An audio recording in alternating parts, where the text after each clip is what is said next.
Okay, namaste everyone. This is Dr. Pratibha KS, Head Department of Biotechnology at KLE Society's S. Nilingappa College, Rajayanagar, Bengaluru. Today, one of my students by name Sona M, Miss Sona M, she is from second CZBT. She is going to present her seminar topic on amino acids. Over to Sona. So good afternoon to one and all present. I'm Sona M from second year BSc CZBT. Today I'm here to present an seminar topic called amino acids. So first of all, I would like to thank Pratibha ma'am, Head of Department Biotechnology, for giving me this opportunity to deliver this seminar. So now let's start. What are amino acids? We all know that they are organic compounds that contain amine and carboxyl functional group, or we simply say that they are building blocks of proteins. But now let's know what are they, how did they originate, what are they made up of, and how are they classified.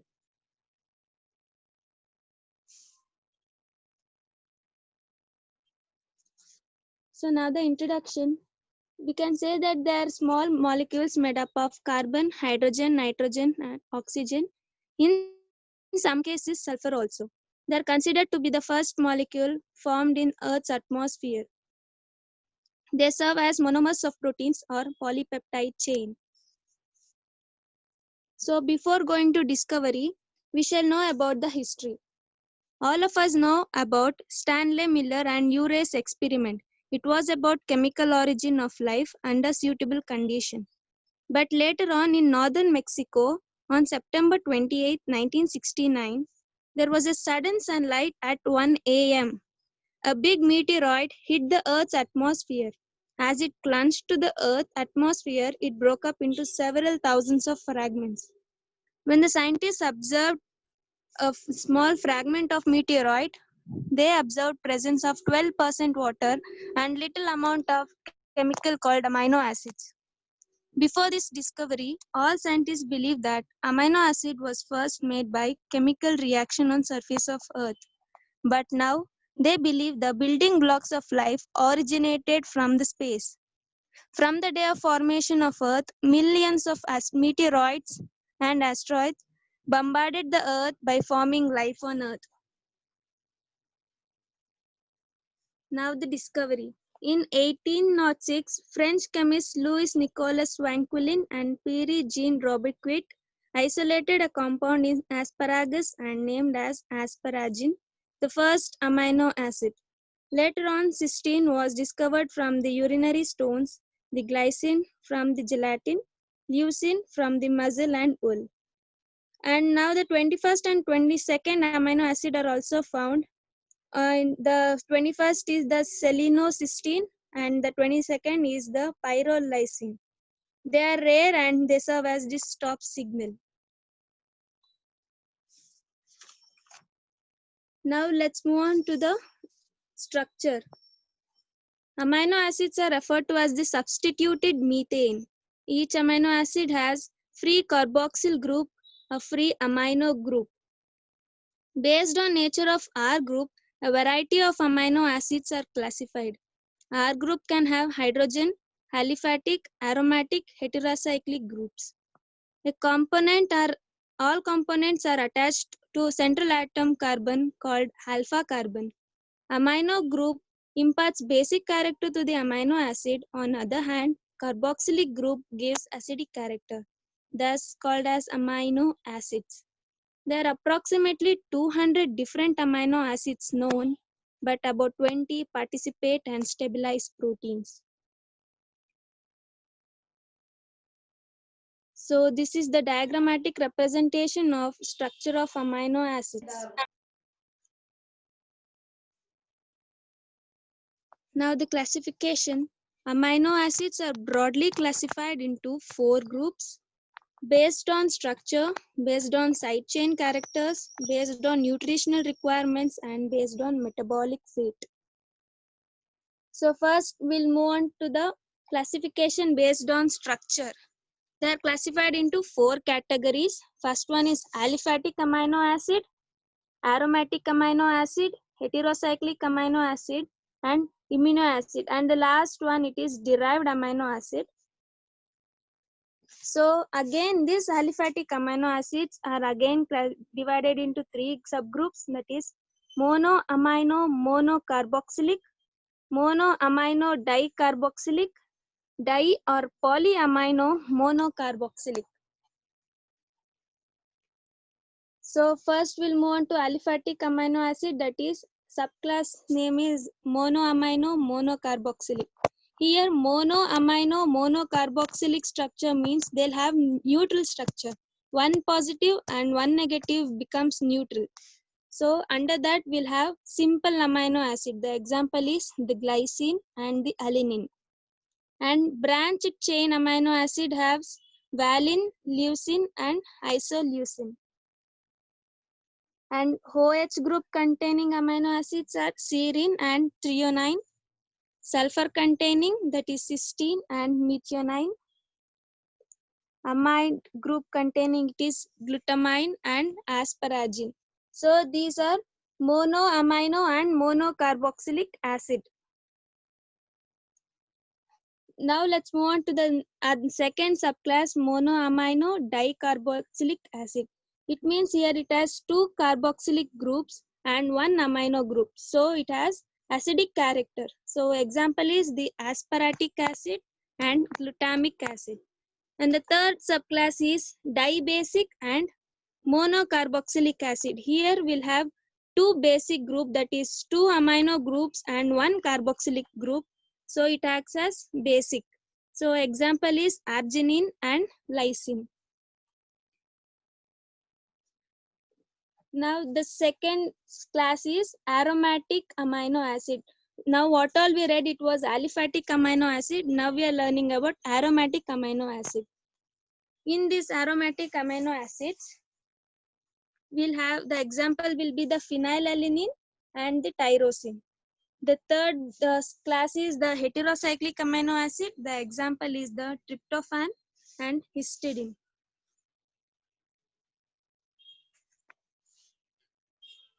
The fourth group is amino acid. Amino acid, the example is the proline. This we'll know as we move on. The fifth group is the derived amino acid. So the word derived means obtained from something or it is a modification. So it has the three groups, that is non-alpha amino acid. The example is the beta alanine, gamma aminobutyric acid, that is GABA, or delta aminoleuvelinic acid. The second group is derived and incorporated in tissue proteins. So it is derived and it is incorporated in our tissues also. The example is the hydroxyproline and hydroxylysine. And the third group is derived but not incorporated in tissue protein. So the example will be the orthonine, citrulline, homocysteine, arginosuccinic acid.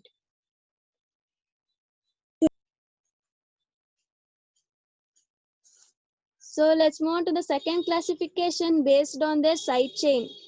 Based on their side chain is nothing but the R group.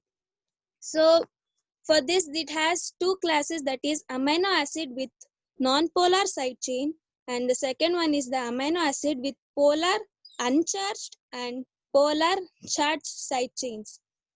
So we'll move on to the first group, that is non-polar amino acids.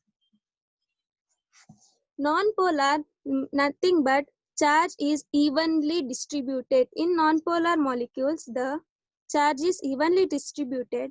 The side chains has oily or lipid-like properties that promotes hydrophobic interaction. Hydrophobic means they don't like water. So the example will be the valine, alanine, phenylalanine, tryptophan, leucine, isoleucine, and proline. So the second group is the polar but uncharged side chain.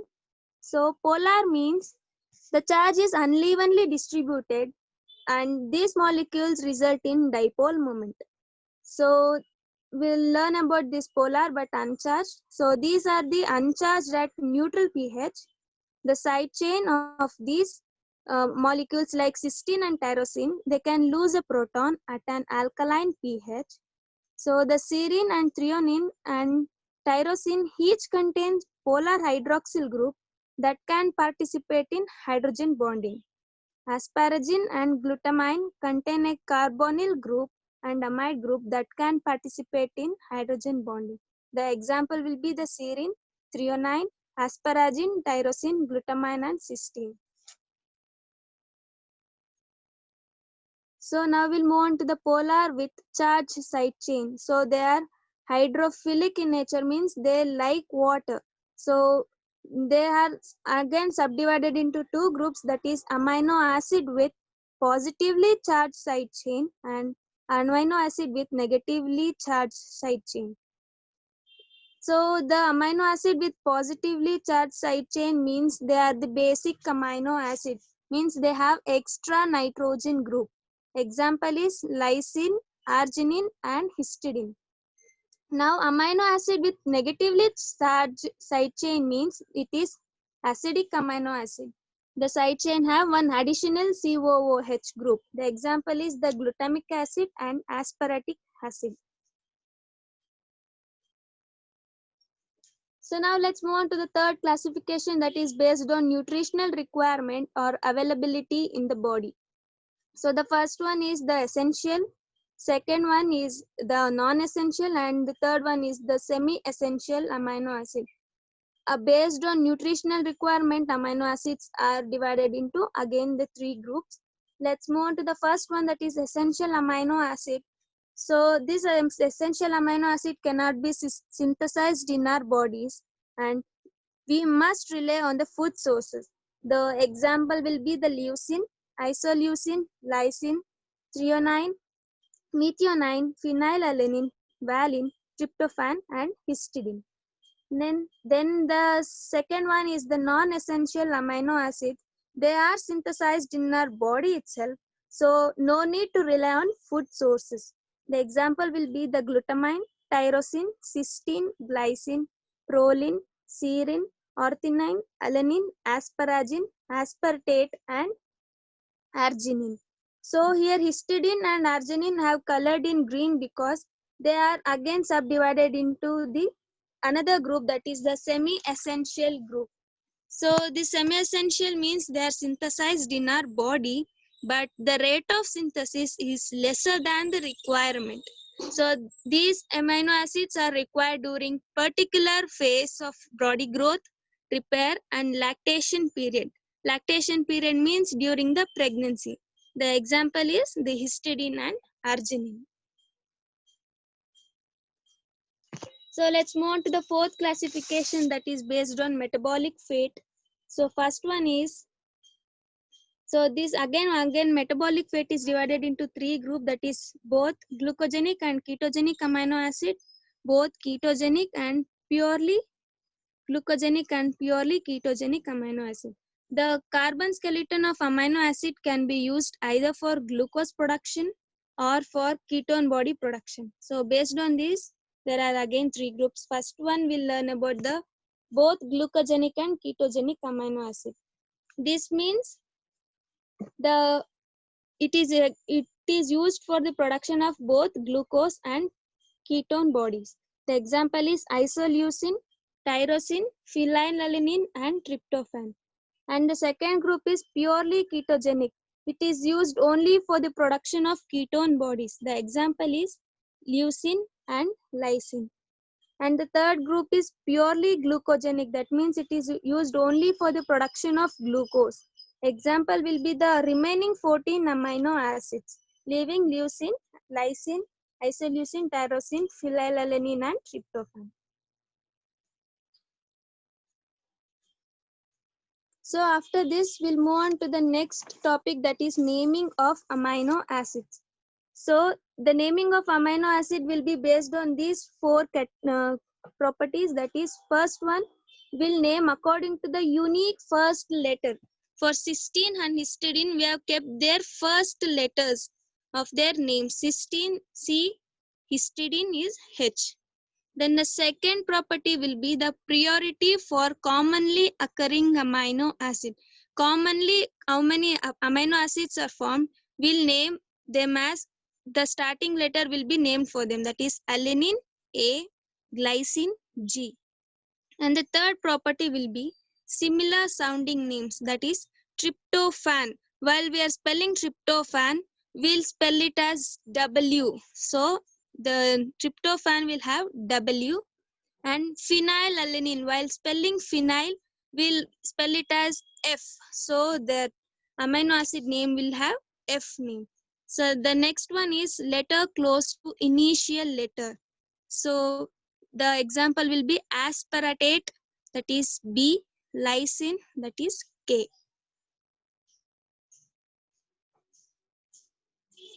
So here we'll have the 3-letter name and even the 1-letter name for the amino acids.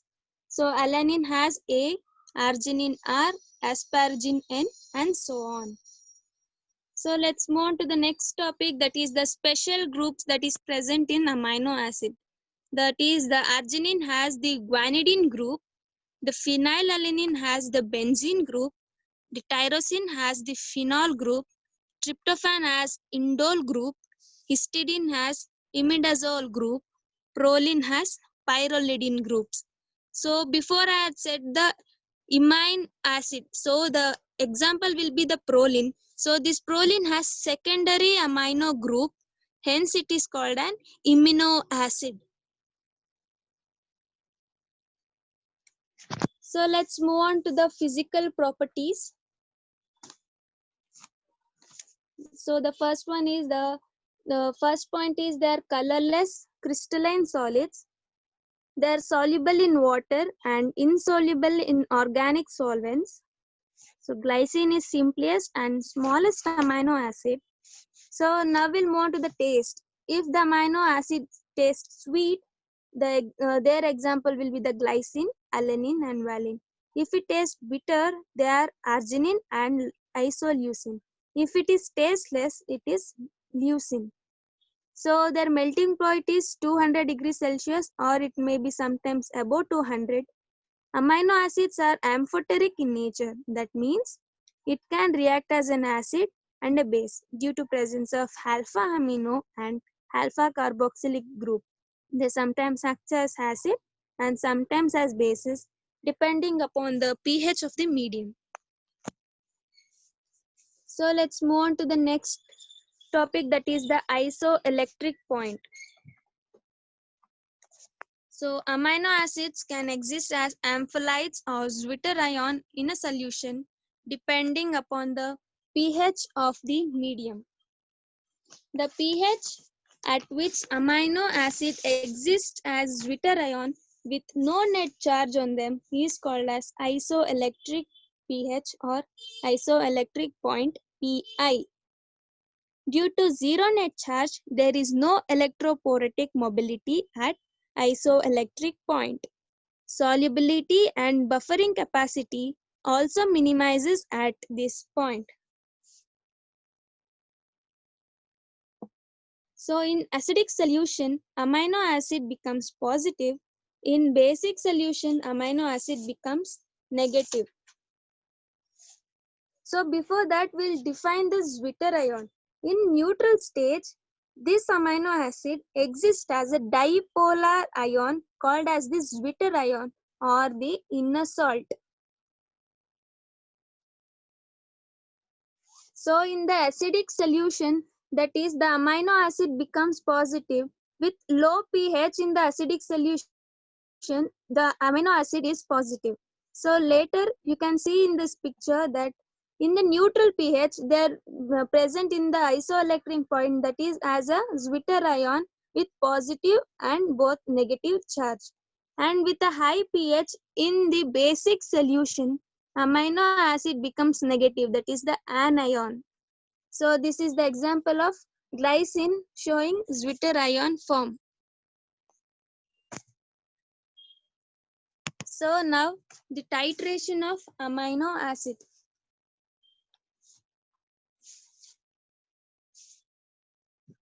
So if HCl is added dropwise to amino acid at a particular pH, 50% of molecules are in cationic form and 50% are in zwitterionic form. This pH is called pK1 with regard to carboxylic group. If the titration is done from isoelectric point with NaOH, molecules acquire the anionic form. When 50% of molecules are in anionic form and 50% are in zwitterionic form, this pH is called pK2 with regards to amino group. So let's move on to the titration. You can see the first structure. This structure is the predominant structure of glutamate. Glutamate is nothing but the glutamic acid. So first we'll do the titration of acidic amino acid. So it has +1 charge because only NH3 is positive here. In the first example, only NH3 is positive.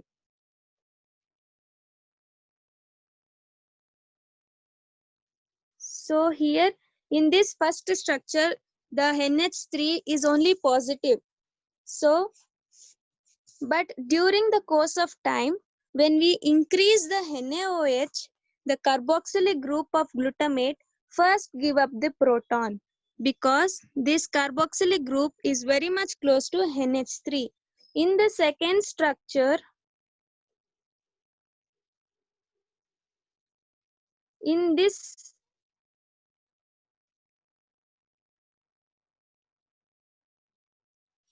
So in second structure, the H plus ions is removed. So because the first H plus ion is removed from this carboxylic acid is because it is very much close to NH3 group. So positive and negative, they'll have repulsion between each other.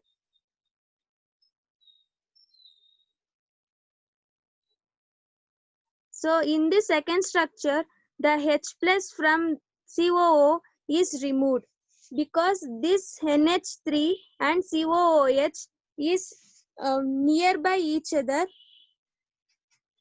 So the carboxyl group is very much close to NH3. There is a repulsion between these two groups. And now this in the second one, when we still more increase the pH, in the first structure, the pH is very much less.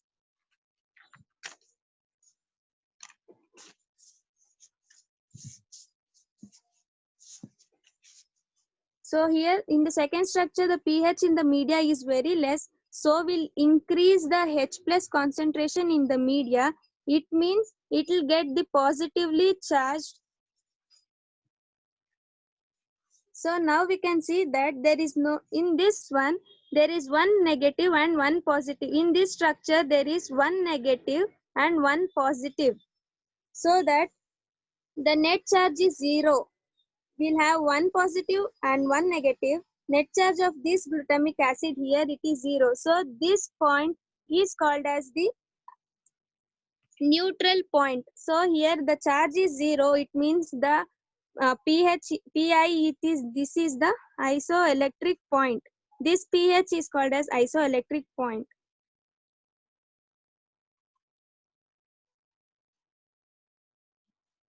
And in the third structure, while we again increase the NaOH concentration, then the side chain carboxylic acid loses its proton and remain as COO. In this structure,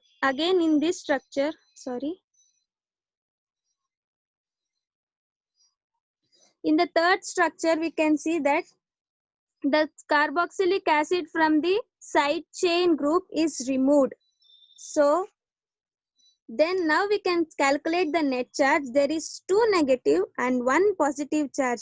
We can see that there is COO above and 1 COO below. So there is 2 negative charge and only NH3 plus is having the positive. So the predominant charge here is -1. And again, when we further titrate this with strong base, that is the NaOH, so this is the last step, the NH3 plus loses one of its hydrogen and becomes NH2. So the predominant charge here is -2. So now we'll move on to the titration graph. How to do the titration graph here. So here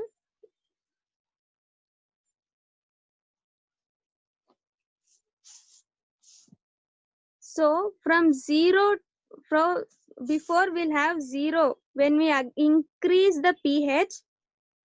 When we increase the pH at certain point, so as and when we increase the pH from 0, at this initial point pH was very less. At this point the pH is very less. When we increase the pH at certain time, this species 1 will change into species 2. So that is from this point to this point. This is the initial point and this is the final point of conversion of species 1 and species 2. In the middle, which point we have? This point we call it as PK1. PK1 because half species has been converted. So this half species has been converted into this half species. Means when we take 100%, 50% of species 1 of this species 1 has been converted into species 2. So 50% is species 1 and 50% is species 2. Again we'll increase the pH. Again we'll increase the pH up till a particular point. There will be no effect. Again at some point, due to the increase in pH, species 2, this species 2 starts to convert into species 3. So from this point to this point, this is the initiation of species 1, species 2 converting into species 3. So this middle point we call it as PKR. Okay. Now it means the half of species 2 at this PKR, half of species 2 has been converted into species 3 and half is still remaining as species 2 itself. And the same process again when we increase the pH at till certain point there will be no change. After some point, at a particular point, this species 3 starts to convert into species 4. And this again, this point is the initiation of conversion of species 3 to species 4. So this midpoint we'll call it as PK2. PK2, the point at which the graph ends, the entire, at this point, entire species 3 has been converted into species 4. So here we are calling it as PKR.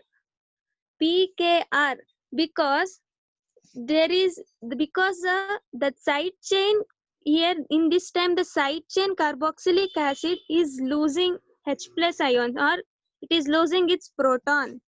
So we'll use PKR. In this time the R group is losing its proton, or else you would have called it as PK2. So the formula for Pi of acid, so this is the example of acids. So Pi is pK1 plus pKr divided by 2. So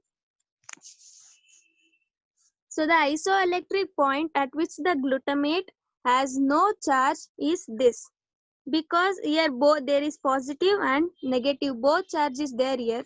So the Pi must lie between pK1 and pKr. So the formula is Pi is equal to pK1 plus pKr divided by 2.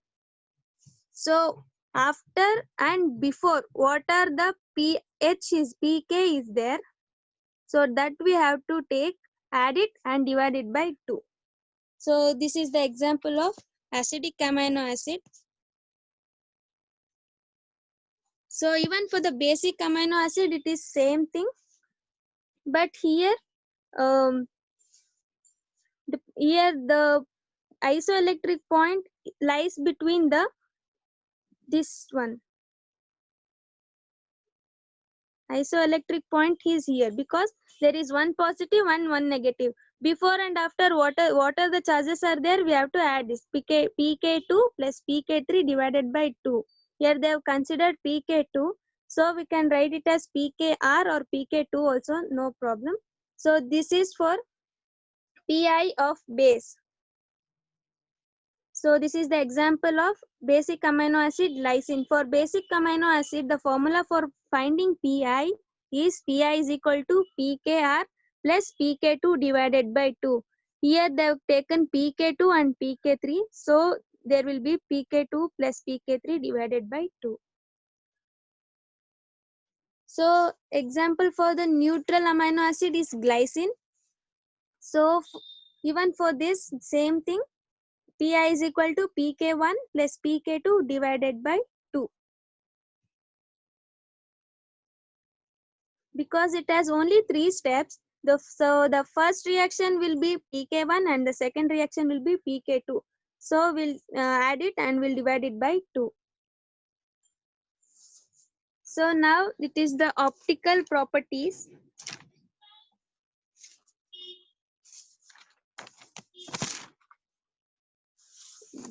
So the first point is the alpha carbon of each amino acid is attached to 4 different groups, and thus a chiral or optically active carbon atom is formed. So glycine is exceptional as it has 2 hydrogen substituted at alpha carbon. This is optically inactive. So except glycine, all the amino acids are optically active. Amino acid with symmetric center at the alpha carbon can exist in 2 forms, that is D and L forms, that are the mirror images of each other and are called enantiomers. All amino acids found in proteins are of L configuration. So D amino acids are found in some antibiotic and in bacterial cell walls. So this is the isomer of amino acid. The first structure is L amino acid. The second structure is the D amino acid. So if the amino group is present in the left hand side, we'll call it as L isomer. If the amino acid is present in the right hand side, we'll call it as D form of amino acid, that is D isomer. So let's move on to the reaction of amino acids. So first one, there is 4 reaction. Sorry, it is the reaction due to amino group, due to carbonyl group, due to side chain, and due to both amino and carboxyl group. So the first reaction is reaction due to amino group. The first one is the oxidative deamination.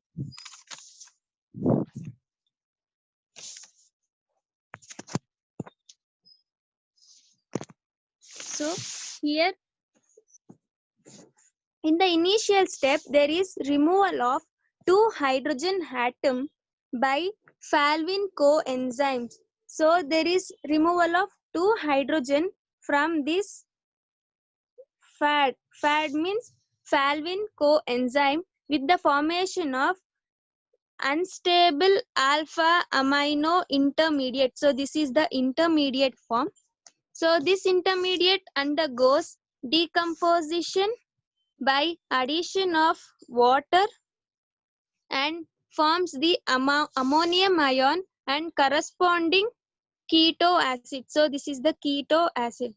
This is the example of oxidative deamination. The alpha amino group is removed, corresponding alpha keto acid is formed. So the next reaction due to amino group. 1 second, Sona. Sona? Yes, ma'am. Okay. Yes, ma'am. I'm running with the time. 1 second. I'm very happy and proud today. Miss Sona from CZBT presented her seminar topic on amino acids. Really, I'm very blessed to have such a wonderful and quick response students.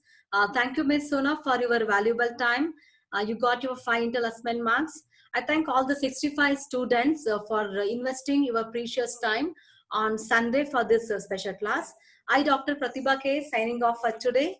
I'll be back with some more videos. Stay tuned with me. Thank you for watching.